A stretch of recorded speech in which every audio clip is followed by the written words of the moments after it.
수냄 여인의 신앙, 이런 말씀이 되겠습니다. 수냄은 사는 동네 이름이고, 이제 수냄 여인의 신앙은 어떤 것이었는가? 자, 하나님의 종 엘리사가 이따금씩 장소를 정해놓고 기도하러 다녔습니다. 기도하러 다니는데 그거를 수냄 여인이 알아봤어요. 그래서 잘 대접을 했습니다. 여기서 이제 첫 대지에서 우리가 살펴볼 것이, 수냄 여인이 엘리사를 잘 대접했는데 엘리사 자신도 사람들이 볼 때에 하나님의 사람으로 보일 만큼 몸과 마음과 행함이 잘 가꾸어져 있었다. 오늘날 목사도 그렇고 장로도 그렇고 또 우리 교회 직분자들이나 성도들이 다른 사람들이 볼 때에 뭔가 다르다.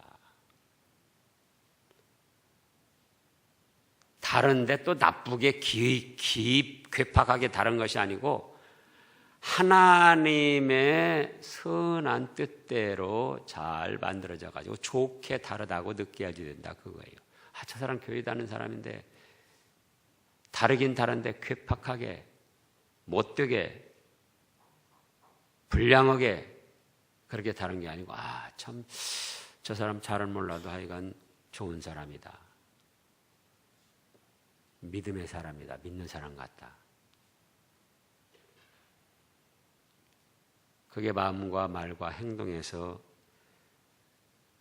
크리스찬으로서의 그 덕스러운 것이 나타나야 됩니다. 그 다음에는 또 이 수냄 여인이 그 엘리사를 하나님의 사람으로 알아봤다는 거예요. 거기에 수많은 사람들이 있습니다. 그 동네에도. 그러잖아요. 근데 다른 사람들은 그걸 몰라봤어요. 근데 수냄 여인만 알아봤어요. 수냄 여인만. 그래서 또 우리가 하나님의 사람을 하나님의 사람으로 알아보는 영적 눈이 있어야지 됩니다. 육신적으로 외적으로만 따져가지고 멋있게 하고 명품 들고 잘났다 그걸 보고 따질 것이 아니고 마음과 영으로, 믿음으로 하나님의 사람이 어떤 사람이다, 그걸 알아보는 눈이 있어야지 된다. 그 다음에 알아본 다음에는 정성을 다해 섬겼습니다. 물질과 자기의 정성과 시간을 들여서, 몸을 들여서, 정성을 들여서 섬겼어요. 자, 자기 남편에게 말합니다. 9절에 여인이 그의 남편에게 이르되 항상 우리를 지나가는 이 사람은 하나님의 거룩한 사람인 줄 내가 아노라. 알아봤는데 그 다음에 어떻게 했는가? 10절에 청하건대 우리가 그를 위하여 작은 방을 담 위에 만들고 침상과 책상과 의자와 촛대를 두사이다. 그가 우리에게 이르면 거기에 머물리이다. 방을 새로 만들었어요. 방을. 그리고 편리하게 쓸 수 있도록 책상, 침상, 의자, 촛대, 여러 가지 생활의 도구를 준비했습니다. 방 하나 만드는데도 예전이나 지금이나 돈이 많이 듭니다. 또 침상, 침대, 책상, 의자, 촛대, 또 거기에 필요한 것 사는데도 돈이 많이 듭니다. 또 그 방을 만들고 여러 가지를 준비하는데 시간과 자기의 몸과 수고가 따랐다, 그거예요. 그래서 이 수냄 여인의 신앙은 저 첫 대지가 하나님의 거룩한 사람을 알아보고 잘 섬겼어요.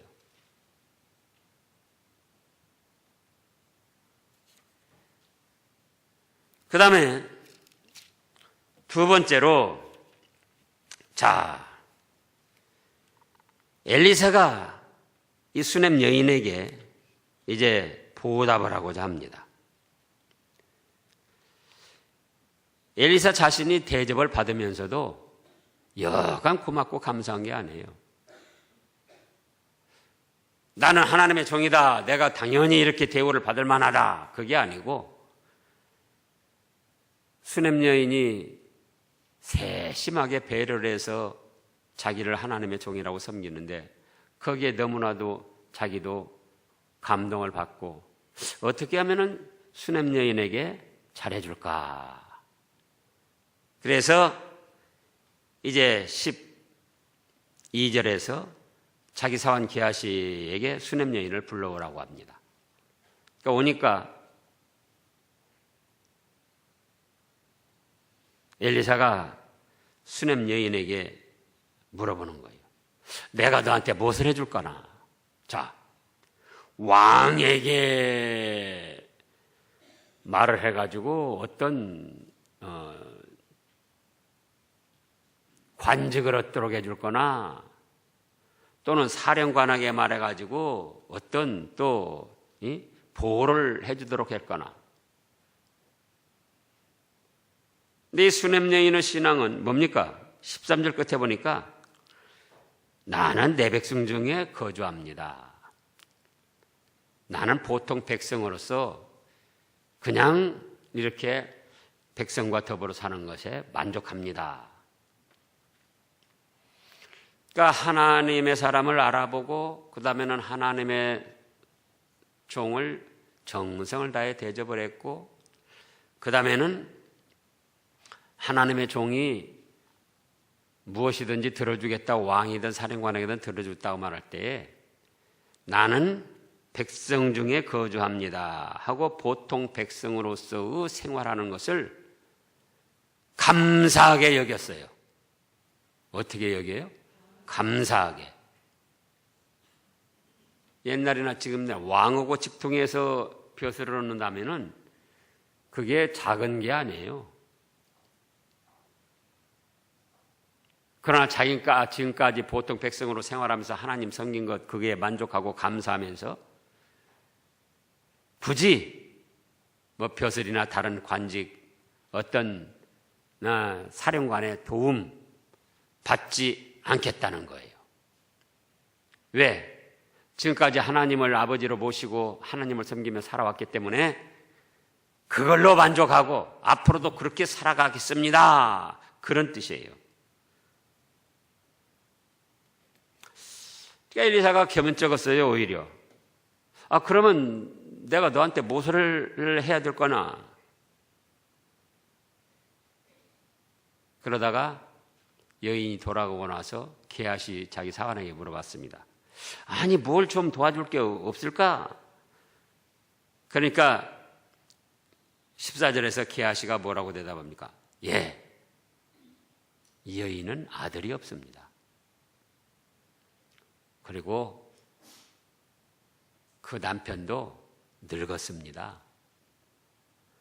그러니까 이 말 속에는 아들을 다시 낳을 수 있다는 겁니까? 못 낳겠다는 뜻입니까? 못 낳겠다는 뜻이에요.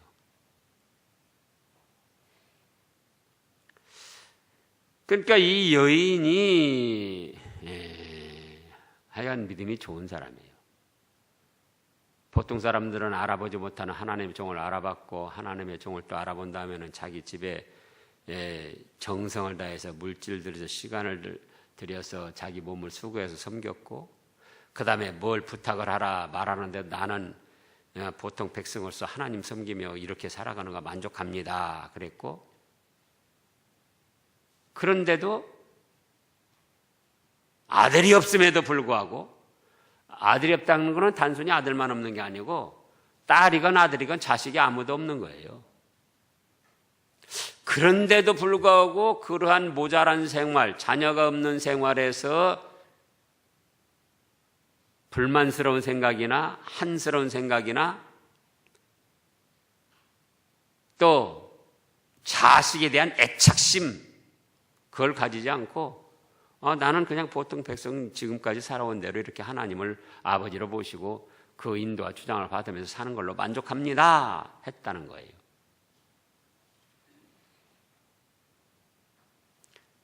여자로서 한평생 살면서 자식 없이 사는 게 얼마나 안타까운 일입니까?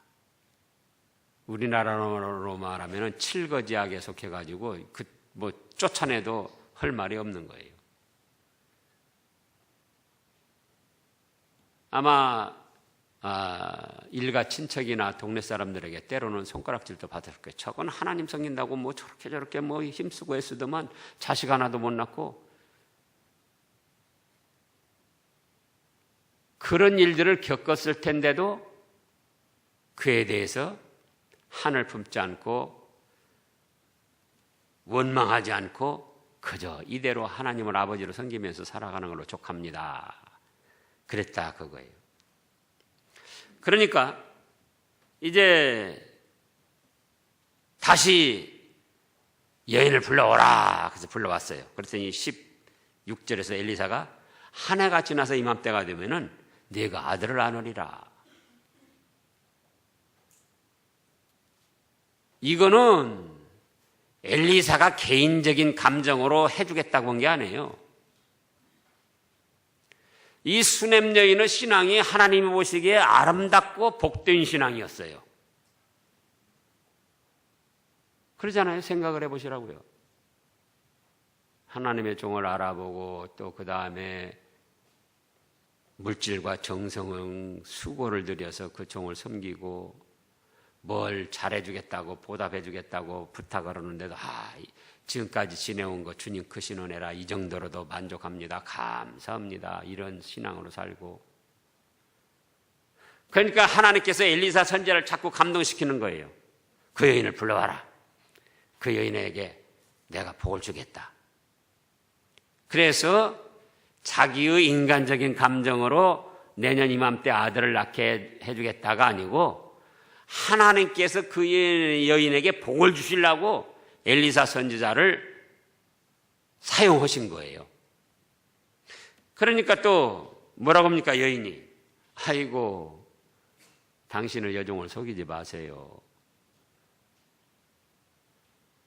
남편이 나이가 많아 늙었다고 할 때는 이 여인도 여자로서 기능이 끊어진 거예요.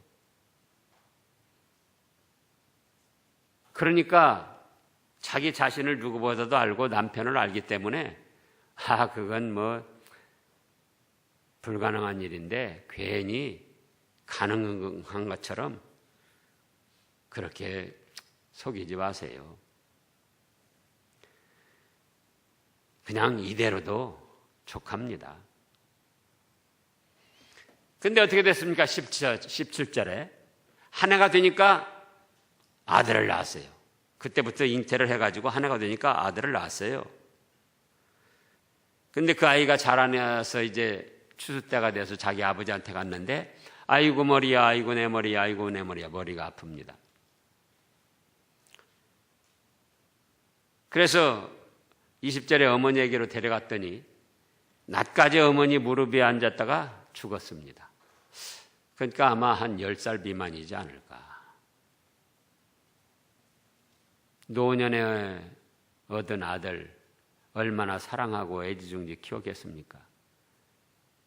그런데 그 아들이 10살 이짝저짝의 아들이 갑자기 머리가 아파서 아이고 머리 내 머리 아이고 내 머리 하더니 대낮에 자기 무릎을 베고 그대로 죽었어요. 얼마나 기가 막히고 낙심될 일이냐 그거예요. 그런데 21절에 보면 그의 어머니가 올라가서 아들을 하나님의 사람의 침상 위에 두고 문을 닫고 나와서 자기 남편에게 이릅니다. 나가 나귀 한 마리 오고 사환을 4개로 보내서 내가 갈멜산에 있는 하나님의 종께 갔다 오겠습니다. 이건 뭡니까? 오늘날 이런 상황을 우리가 실제로 당했다고 생각을 해보자고요.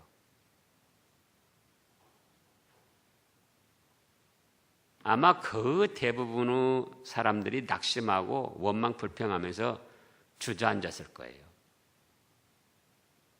10살 안팎 그 아들이 내내 잘 놀다가 추수 하는 데 갔다가 내 머리야 내 머리 하고 돌아오더니 어째요? 엄마 자기 무릎을 베고 누웠다가 그대로 죽어버렸어요. 그 무릎을 베고 그렇게 아파하면서 죽어가는 때에 이 여인이 어떻게 했을까요? 기도를 했을 겁니다. 하나님, 잘못한 거 찾아서 회개도 하고 기도도 했을 거예요. 근데 아들이 죽었어요. 그러니까 이제 이런 상황에서 어떨 거냐 그거예요. 기도해도 들어주지도 않고 언제 누가 아들 달라고 그러나 아들 줘가지고 이렇게 10살 안팎의 이 아이를 죽게 만들다니 하나님 해도 너무하십니다. 나 이제 하나님 안 믿겠습니다. 내 동네 사람들 부끄러워서 내 어찌 낯을 들고 다닌단 말입니까? 별별 생각을 다 할 거예요. 지금도 실제로 그러보라고 어떤 믿음의 집에서 10살 안팎 아이가 죽어보라고요.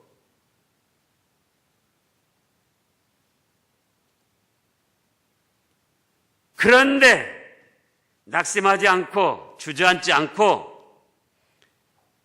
하나님의 사람을 찾아갑니다. 어렵고 힘들고 어떤 사건이 생겼을 때 하나님을 의지하기 위해서 하나님의 사람을 찾아가는 거예요.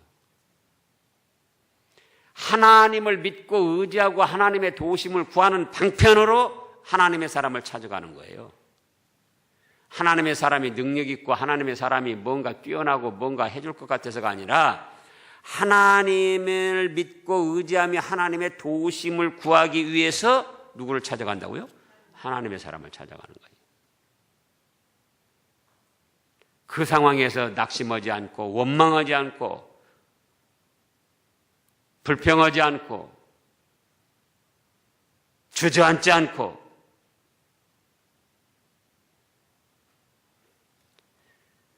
그러니까 남편이 그런 거예요. 아니 초하루도 아니고 안식일도 아닌데 뭐 그렇게 하나님 사람 또 찾아가려고 그럽니까? 그러면 이 말씀의 뜻은 23절에 보면은 초하루는 월삭이라고 그래서 잘 지켰고 안식일도 이 여인이 잘 지켰다는 거예요. 그렇게 신앙으로 바로 살았다는 거예요. 그러면서 비록 내 아이가 죽었지만은 하나님이 도와주시면 살아난다.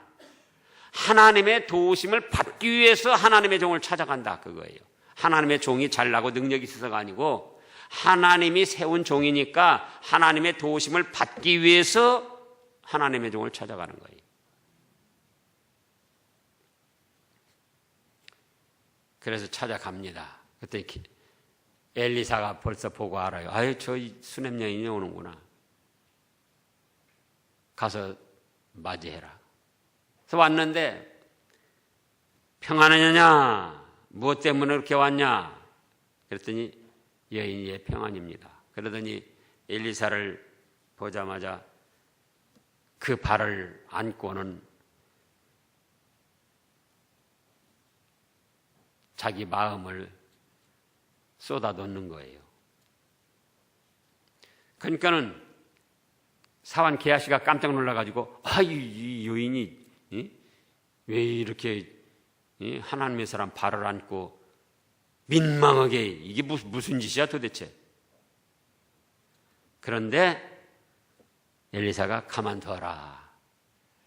그 영혼에 말 못할 괴로움이 있는데 하나님께서 나한테 숨기시고 나타내 주시질 않는다. 그때 이제 여인이 말합니다. 내가 언제 내 주께 아들을 구하더이까? 속이지 말라고 하지 않았습니까?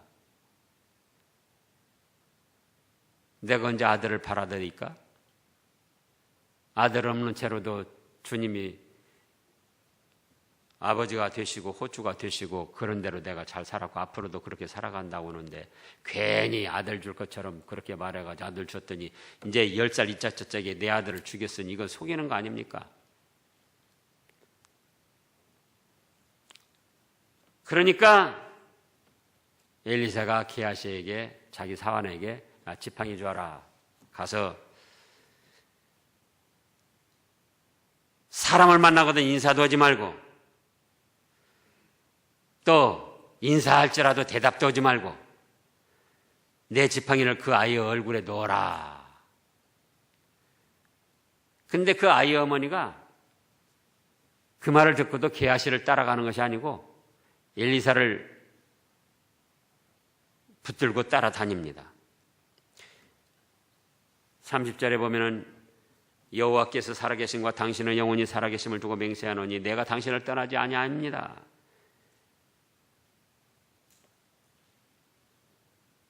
엘리사가 직접 죽은 자기 아들에게 가기 전에는 떠나지 않겠다는 거예요. 게하시가 가서 지팡이를 놓았지만은 그 아이가 소리도 없고 듣지도 않고 그대로 죽은 채로 있으니까 와서 말을 합니다. 그러니까는 32절에 엘리사가 집에 들어가 보니까 이제 엘리사가 직접 갔어요. 아이가 죽었습니다. 그래서 들어가서 문을 닫고는 하나님께 기도를 합니다. 아이 위에 엎드려서 아이의 눈에 자기 눈을, 아이의 입에 자기 입, 아이의 코에 자기 코, 아이의 손에 자기 손을 대고는 그대로 엎드려서 기도를 하는 거예요, 하나님께.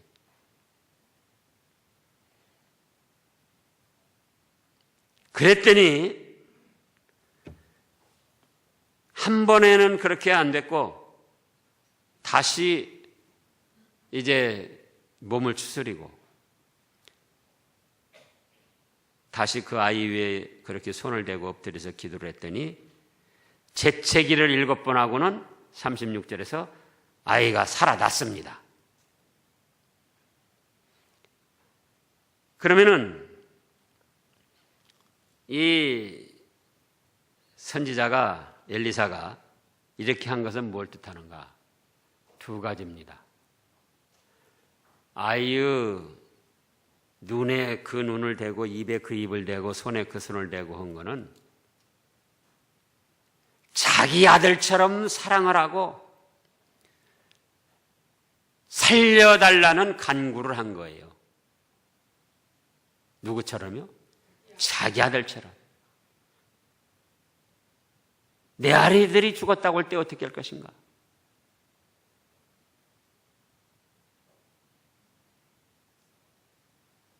자기 아들처럼 사랑을 해서 기도를 한 겁니다. 누구처럼요? 자기 아들처럼.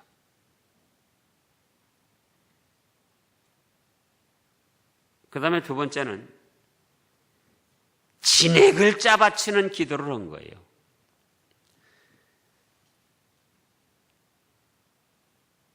지금 이 34절에서 아이 위에 올라가 엎드려 자기 입에 그 입을 또 자기 눈에 그 눈을 자기 손에 그 손을 대고 기도를 하는데 그 몸이 살이 차차 따뜻하더라. 근데 얼마나 진액을 짜바쳐서 자기 아들처럼 사랑하고 기도를 하면은 차게 식어져 굳어있는 아이의 살이 따뜻해졌겠느냐 그거예요. 시신을 혹시 만져본 분들은 알아요. 그 시신이 얼마나 차고 굳어있는가. 사랑과 진액을 짜바치는 기도. 그러다 보니까는 자기 몸이 기진맥진했어요. 엘리사가. 그래서 35절에 내려서 집안에서 한 번 이리저리 다니면서 다시 힘을 추스린 거예요. 그리고 그 아이 위에 엎드려서 다시금 사랑하는 마음으로 진액을 짜바쳐 기도하니까 살아난 거예요. 그럼 오늘날 우리도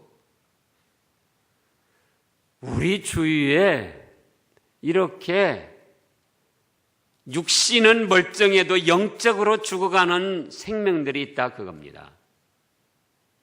그들을 살려내는데 사랑을 해서 진심으로 기도해주고 돌봐줘야 되고 자기의 진액을 짜바치는 그런 수고를 해야지 돼요.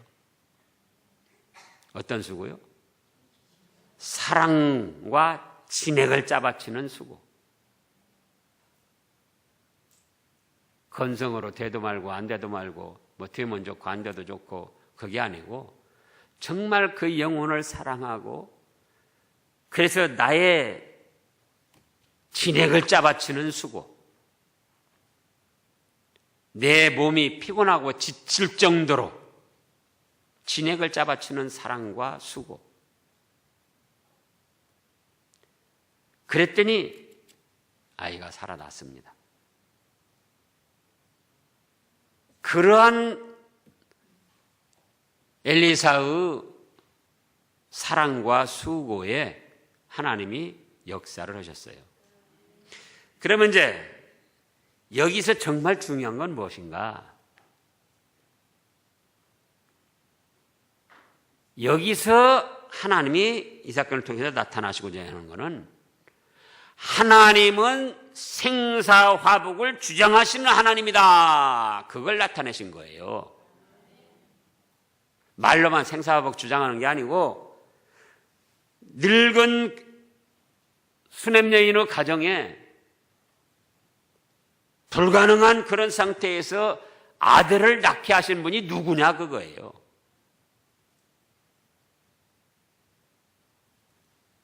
또 그러면 죽게 한 것은 또 누굽니까?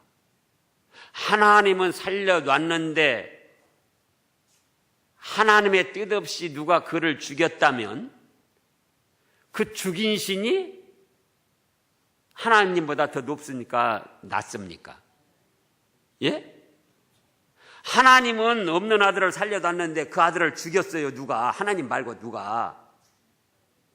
그러면 하나님보다 그 신이나 그 작자가 높아요? 낮아요? 예? 그렇죠. 더 높은 거예요. 하나님이 해놓은 걸 깔아 뭉개버렸으니까 더 높은 거죠. 근데 하나님보다 높은 신이 없어요. 결국은 이 아이를 죽게 만든 것도 하나님이시다 그거예요. 예? 하나님.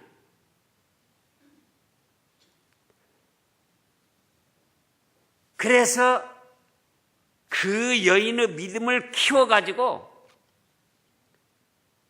보통 사람 같으면 낙심하고 원망하고 주저앉고 불평할 텐데 아니다. 내 아들이 죽었어도 하나님이 살려주시면 산다. 그러려면 하나님의 종에게 찾아가자.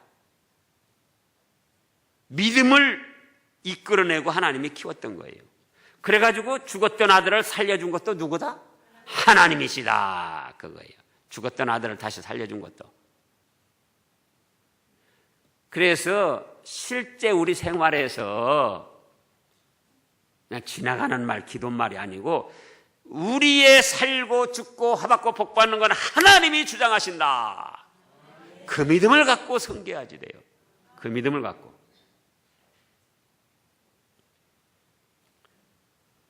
두 번째는 이 수냄 여인의 믿음이 좋기 때문에 여기다가 부활의 신앙을 심어주려고 이렇게 역사를 하신 겁니다. 무슨 신앙이요? 부활의 신앙. 신약시대에는 부활의 신앙이 보통 다 말할 수 있게 됐지만 이 구약시대에는 부활의 신앙이 극히 드물었어요. 그런데 자기 아들이 죽었다가 살아난 거 보니까 어째? 내 아들만이 아니고 나도 죽어도 다시 사는구나. 믿음의 사람들은 죽어도 다시 살 수 있구나. 부활의 신앙을 심어주기 위해서 하나님께서 이 역사를 하신 거예요. 수냄 여인, 이 교재에 보면 수냄 여인이 아들에게 너무 빠져가지고 그래서 무슨 징벌로 그런 것처럼 그렇게 묘사가 되는데 그게 아니에요. 본문에 여러 번 살펴보라고 그런 내용이 없어요. 그럼 뭐냐? 무슨 신앙을 심어주려고? 부활의 신앙. 죽어도 다시 사는 부활의 신앙. 그 다음에 세 번째는 이런 모든 역사를 하는데 하나님의 종을 도구로 사용해서 하나님은 역사하신다. 그걸 나타내시고자 했던 거예요. 누구를 통해서 역사하신다고요? 하나님의 종을 도구로 사용해서. 그 아들을 준다고 한 것도 누구를 통해서 있습니까? 하나님의 종을 통해서. 또 아들 죽었을 때 누구한테 찾아갔습니까? 자기 집에서 그 하나님께 직접 매달리죠. 매달려도 봤어요. 무릎에 앉아 있을 때 죽어갈 때 기도 안 했겠어요? 그러면 하나님이 살려주시려면은 어차피 살려줄 거니까 번거롭게 하나님의 종 갈멜살까지 찾아갈 것 없이 무릎에 앉혀놓고 기도할 때 그때 살려주셨으면 될 거 아니에요. 그래요, 안 그래요? 왜 그렇게 수고하고 괴롭게 만들고 애태우고 나서 그러냐 그거예요. 그건 뭘 뜻하느냐? 하나님이 역사하시는데 누구를 통해서 한다? 하나님의 종을 도구로 사용해서 역사를 하신다. 그거를 이 세 가지를 알게 하시려고 이 사건을 일어나도록 하나님이 하신 겁니다. 기도하겠습니다.